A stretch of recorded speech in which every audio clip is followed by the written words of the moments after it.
Hi friends, welcome to our channel. ఈ వీడియోలో మనం 15వ ఆర్థిక సంఘం గురించి నేర్చుకుందాం. సో మనకు రీసెంట్గా జరిగినటువంటి గ్రూప్ 4 ఎగ్జామ్స్లో దీని నుండి ఒక క్వశ్చన్ రావడం జరిగింది. సో మనకు గ్రూప్ 4 కాకుండా మనకు మిగతా రాబోయే అన్ని ఎగ్జామ్స్లో కూడా దీని నుండి ఒక క్వశ్చన్ వచ్చే ఛాన్స్ ఉంది. కాబట్టి ఖచ్చితంగా వీడియో లైక్ చేసి ఖచ్చితంగా ఎండ్ వరకు చూడండి. సో ఇది మనకు చాలా ఇంపార్టెంట్. సో ఇది మీకు ఖచ్చితంగా యూజ్ అవుతుందని అనుకుంటున్నాను. సో ఇక లేట్ చేయకుండా వీడియో స్టార్ట్ చేసుకుంటే మనకు ఈ యొక్క 15 ఆర్థిక సంఘాలకు సంబంధించి వారి యొక్క అధ్యక్షులు ఎవరు అనేది మీకు ప్రీవియస్ వీడియోలో చెప్పడం జరిగింది. సో మనకు ట్రిక్స్తో సహా ఎలా గుర్తుపెట్టుకోవాలని మీకు చెప్పడం జరిగింది ఒక స్టోరీ బిల్డింగ్ పద్ధతిలో. సో ఆ వీడియో ఎవరైనా చూడని వాళ్ళు ఉంటే ఖచ్చితంగా వీడియో చూడండి. సో అది మీకు ఖచ్చితంగా యూజ్ అవుతుంది. సో మనకు ఈ యొక్క 15 ఆర్థిక సంఘాలకు సంబంధించి వాటి యొక్క అధ్యక్షులు ఎవరు అనేది చాలా ఇంపార్టెంట్ మనకి. సో అందుకే ఈ యొక్క అధ్యక్షుల పేర్లు అనేవి మనం గుర్తుంచుకోవాలి. అలాగే మనకి ఈ యొక్క 15వ ఆర్థిక సంఘం గురించి మనకు రాబోయే ఎగ్జామ్స్లో ఖచ్చితంగా అడిగే ఛాన్స్ ఉన్నది. ఒక 15వ ఆర్థిక సంఘం అనేది ఎప్పుడు ఏర్పడడం జరిగిందంటే నవంబర్ 27, 2017 రోజున ఈ యొక్క 15వ ఆర్థిక సంఘం అనేది ఏర్పడడం జరిగింది. నవంబర్ 27, 2017న ఈ యొక్క 15వ ఆర్థిక సంఘం ఏర్పడడం జరిగింది. ఈ యొక్క 15వ ఆర్థిక సంఘం తన యొక్క నివేదికను ఎప్పుడు సమర్పించడం జరిగిందంటే 2019లో తన యొక్క నివేదికను సమర్పించడం జరిగింది. ఇది గుర్తుపెట్టుకోండి. సో ఎప్పుడు ఏర్పడిందంటే నవంబర్ 27, 2017న ఈ యొక్క 15వ ఆర్థిక సంఘాన్ని ఏర్పాటు చేస్తూ మనకు భారత రాష్ట్రపతి ఆదేశాన్ని జారీ చేయడం జరిగింది. తన నివేదికను ఎప్పుడు సమర్పించారంటే 2019 రోజున తన యొక్క నివేదికను సమర్పించడం జరిగింది. ఇది గుర్తుపెట్టుకోండి. సో ఇక్కడ చూసినట్టయితే 2021-26 మధ్య 5 ఏళ్ల కాలానికి కేంద్ర ప్రభుత్వం నుంచి రాష్ట్రాలకు అందాల్సిన పన్నుల వాటా గ్రాంట్లను నిర్దేశిస్తూ 15వ ఆర్థిక సంఘం చేసిన సిఫార్సు నివేదికను కేంద్ర ఆర్థిక మంత్రి నిర్మలా సీతారామన్ ఫిబ్రవరి 1, 2021-22 బడ్జెట్ ప్రసంగం అనంతరం పార్లమెంట్లో ప్రవేశపెట్టారు. సో కోవిడ్ కాలంలోని ఫైనాన్స్ కమిషన్ అన్న ప్రధాన శీర్షికతో రూపొందించిన 15వ ఆర్థిక సంఘం 2021 ఏప్రిల్ 1 నుండి అమలు కానుంది. ఇక్కడ మనకు ఎప్పుడు అమలు కానుంది అంటే 2021 ఏప్రిల్ 1 నుండి ఈ యొక్క 15వ ఆర్థిక సంఘం అమలు కానుంది. సో ఈ యొక్క 15వ ఆర్థిక సంఘం అనేది మనకు 5 ఏళ్ల కాలానికి 2021-26. సో ఇది గుర్తుపెట్టుకోండి, 2021-26 మధ్య కాలానికి సంబంధించింది. సో ఎందుకోసం అంటే కేంద్ర ప్రభుత్వం నుంచి రాష్ట్రాలకు అందాల్సిన పన్నుల వాటా గ్రాంట్లను నిర్దేశిస్తూ ఈ యొక్క 15వ ఆర్థిక సంఘాన్ని ప్రవేశపెట్టడం జరిగింది. గుర్తుపెట్టుకుని మనకి ఇక్కడ పన్నుల వాటా గ్రాంట్లను నిర్దేశిస్తూ 15వ ఆర్థిక సంఘం అనేది 2021-26 మధ్య కాలానికి ప్రవేశపెట్టడం జరిగింది. ఇది ఎప్పుడు అమలు కానుందంటే 2021 ఏప్రిల్ 1 నుండి అమలు కానుంది. ఇది గుర్తుపెట్టుకోండి. సో మనకి ఇక్కడ ఈ యొక్క 15వ ఆర్థిక సంఘానికి సంబంధించి చైర్మన్ మరియు సభ్యులు అనేది చాలా ఇంపార్టెంట్. సో మనకు రాబోయే ఎగ్జామ్స్లో ఖచ్చితంగా వీటి నుండి క్వశ్చన్ వచ్చే ఛాన్స్ ఉంది. ఈ యొక్క చైర్మన్ సభ్యులు గుర్తుంచుకోండి. చైర్మన్ ఏమో ఎన్కే సింగ్. సో సభ్యులు కనుక చూసినట్టయితే అజయ్ నారాయణ్, అలాగే ప్రొఫెసర్ అనూప్ సింగ్, అలాగే డాక్టర్ అశోక్ లాహిరి, అలాగే డాక్టర్ రమేష్ చాంద్. సో వీరందరూ కూడా మనకు ఈ యొక్క 15వ ఆర్థిక సంఘంలోని సభ్యులు. ఎవరెవరంటే అజయ్ నారాయణ్, అలాగే ప్రొఫెసర్ అనూప్ సింగ్, డాక్టర్ అశోక్ లాహిరి, అలాగే డాక్టర్ రమేష్ చాంద్. సో వీరందరూ కూడా మనకు ఈ యొక్క 15వ ఆర్థిక సంఘంలోని చైర్మన్స్.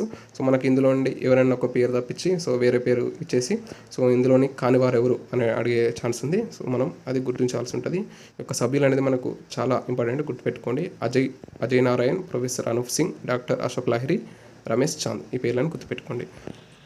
మరి ఈ యొక్క 15వ ఆర్థిక సంఘంలోని ముఖ్యాంశాలు కనుక చూసినట్టయితే మనకు ఈ యొక్క 15వ ఆర్థిక సంఘం అనేది 2020-21 ఆర్థిక సంవత్సరానికి మధ్యంతర నివేదికను ఇస్తూ 41% వాటాను సిఫార్సు చేసింది. ఎంత వాటాను సిఫార్సు చేసిందంటే 41% వాటాను సిఫార్సు చేయడం జరిగింది. సో ఇది గుర్తుపెట్టుకోండి. తాజాగా రానున్న 5 ఏళ్లకు కూడా 41% వాటాను సిఫార్సు చేసింది. సో రాబోయే 5 ఏళ్లకు కూడా 41% వాటాను సిఫార్సు చేయడం జరిగింది. సో దీని ప్రకారం కేంద్ర ప్రభుత్వం 42.2 లక్షల కోట్లను రాష్ట్రాలకు పంచనుంది. ఎంత?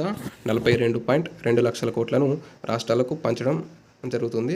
సో ఇక మొత్తం 17 రాష్ట్రాలకు రూపాయలు 2,94,514 కోట్లను రెవెన్యూ లోట్ గ్రాంట్గా సిఫార్సు చేయడం జరిగింది. మొత్తం 17 రాష్ట్రాలకు గాను 2,94,514 కోట్లను రెవెన్యూ లోట్ గ్రాంట్గా సిఫార్సు చేయడం జరిగింది. ఇది మనకు చాలా ఇంపార్టెంట్. సో ఇక్కడ మరి వేటికి ఎంతగా కేటాయించారు అనేది మనం ఇక్కడ చూసుకున్నట్టయితే మనకి ఇక్కడ చూడండి, ఇది మనకు చాలా ఇంపార్టెంట్ మనకు. సో దేనికి ఎంత కేటాయించారు అనేది ఇక్కడ మనకు చాలా ఇంపార్టెంట్. సో ఇక్కడ జనాభాకు వచ్చేసి 15%, భౌగోళిక ప్రాంతానికి 15%, సో అడవులకు వచ్చేసి మనకు 10%, అలాగే ఇన్కమ్ డిస్టెన్స్కి వచ్చేసి 45%, అలాగే డెమోగ్రఫిక్ పెర్ఫార్మెన్స్కి వచ్చేసి 12.5%, అలాగే ట్యాక్స్ ఎఫర్ట్కి 2.5%. సో మొత్తంగా చూసుకున్నట్టయితే 100%. సో జనాభాకు 15%, అలాగే భౌగోళిక ప్రాంతానికి 15%, అడవులకి 15%, ఇన్కమ్ డిస్టెన్స్కి సో 45%, అలాగే ట్యాక్స్ ఎఫర్ట్కి 2.5%. ఇది గుర్తుపెట్టుకోండి. సో మనకు ఇందులో మనకు దేనికి ఎంత కేటాయించడం అనేది మనకు చాలా ఇంపార్టెంట్ కాబట్టి ఇవన్నీ కూడా మనం గుర్తుపెట్టుకోవాల్సిందే. సో ఇక్కడ చూపించిన అన్నీ కూడా మీకు అన్నీ కూడా గుర్తుపెట్టుకోవాలి, ఇవన్నీ కూడా. ఓకేనా? సో మరి ఈ యొక్క 15వ ఆర్థిక సంఘం అనేది ఏ జనాభా లెక్కలను ఆధారంగా చేసుకొని మనకి ఇది ప్రకటించడం జరిగిందంటే 2011 జనాభాను ప్రాతిపదికన చేసుకొని ఈ యొక్క రాష్ట్రాల మధ్య వాటాను నిర్ణయించడం జరిగింది. ఇది గుర్తుపెట్టుకోండి. ఇంతకుముందున్న ఆర్థిక సంఘాలన్నింటికి కూడా మనకు 1971 జనాభా లెక్కలను ఆధారంగా చేసుకొని ఈ యొక్క వాటాలను ప్రకటించడం జరిగింది. కాకపోతే ఈ యొక్క 15వ ఆర్థిక సంఘంలో మాత్రం 2011 జనాభా లెక్కలను ఆధారంగా చేసుకొని ఈ యొక్క వాటాలను ప్రకటించడం జరిగింది.